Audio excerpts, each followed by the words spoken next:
What if the reason you keep choosing the wrong people is because you're terrified of being alone? Read that again. You might think you want love, but sometimes what you really want is someone to silence the loneliness inside you, someone to text you, someone to choose you, someone to tell you that you're enough. And when you need another person for those things, you give them something far more valuable than your affection. You give them control over your peace. The Stoics understood something most people discover only after years of heartbreak. You must learn to stand alone before you can truly choose someone. Because when you're afraid of being alone, you don't choose people from strength, you choose them from fear. And fear will make you stay where you should leave. It will make you accept what you should reject. It will make you call dependence love. But what happens when you no longer fear solitude? That's where everything changes. 1. Learn to be alone. Most people don't know how to be alone anymore. The moment the room becomes quiet, they reach for their phone, a notification, a message, a video, a conversation, anything to prevent them from sitting alone with their own thoughts. But why? Because silence reveals things noise allows you to ignore. When you're alone, you begin seeing yourself clearly. Your insecurities, your fears, your habits, your regrets, your ambitions. And sometimes you discover that the person you've been trying hardest to escape is yourself. This is why solitude can feel uncomfortable at first. But discomfort isn't always something to escape. Sometimes it's an invitation to grow. Spend time alone without constantly distracting yourself. Take a walk without your phone. Sit somewhere quietly. Eat alone. Think, write, reflect. You don't have to hate people. You don't have to reject relationships. You simply need to become comfortable enough with yourself that silence doesn't scare you. Because once you can enjoy your own company, you stop desperately searching for someone else's.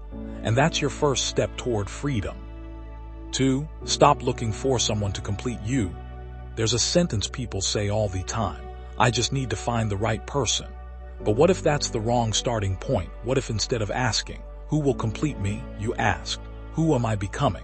Because another person cannot build your identity for you. They cannot give you discipline. They cannot permanently remove your insecurity. They cannot create your purpose. And they certainly cannot guarantee that they'll stay forever. The Stoics constantly emphasize the difference between what belongs to us and what doesn't.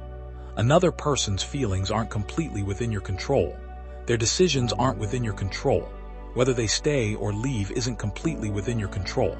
But your character, your choices, your response, those belong to you, so build there. Build a life that has meaning before someone enters it.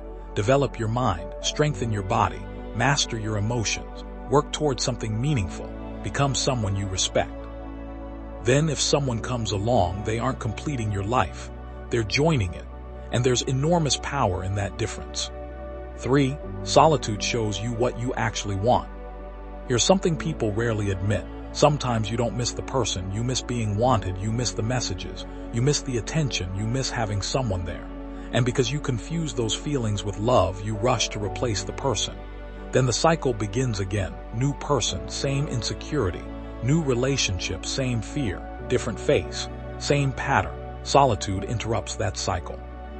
Because when nobody is there to distract you, you finally have to ask, what do I actually want? Not what your friends want for you. Not what society tells you should make you happy. Not what social media tells you is a successful life. What do you actually value?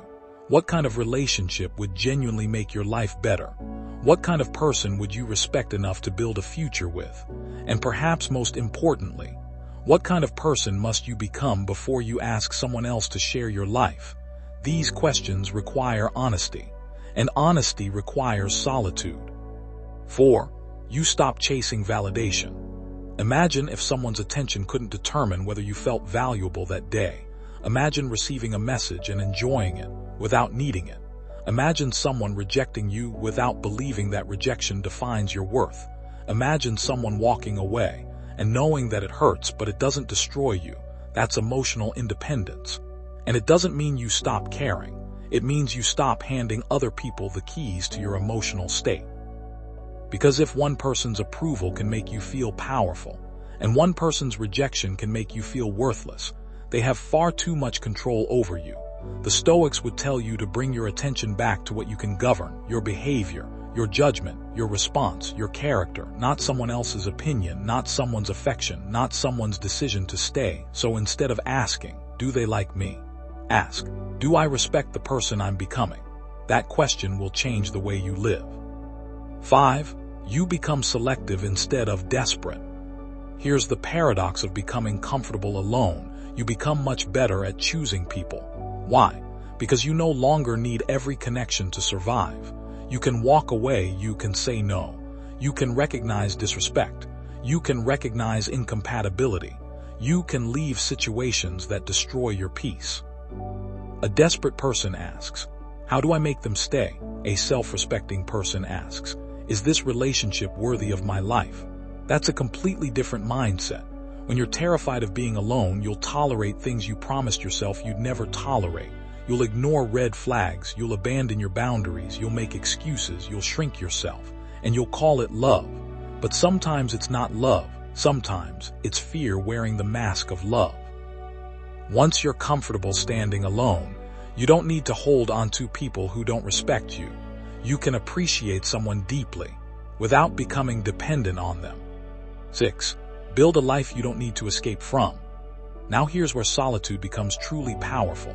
Don't spend your entire life waiting for someone to arrive before you start living. Start now, build the life. Wake up with purpose, train, read, create, learn, work, travel, build meaningful friendships, develop your skills, take care of your body, strengthen your mind. Find something worth struggling for. Because when your life has direction, being single doesn't feel like you're waiting in an empty room. You're moving, you're growing, you're becoming. And if someone eventually joins you, they aren't rescuing you from loneliness. They're entering a life that already has meaning. That's the kind of relationship you want, not, please make my life worth living, but my life already has meaning.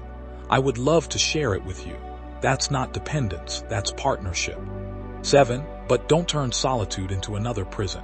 Now, there's an important warning. Don't misunderstand the lesson. Stoicism doesn't mean you should hate relationships. It doesn't mean love makes you weak. It doesn't mean you should spend your entire life alone. Human beings need connection. Friendship matters. Family matters. Love matters. The goal isn't to become cold. The goal is to become free. Free enough to love without possessing. Free enough to care without becoming dependent. Free enough to commit without abandoning yourself. Free enough to accept that someone can leave and still know who you are. Being single isn't automatically virtuous. Being in a relationship isn't automatically weakness. The real question is much deeper. Can you remain yourself in either situation? Can you be alone without feeling worthless? Can you be loved without becoming dependent? Can someone leave without taking your identity with them?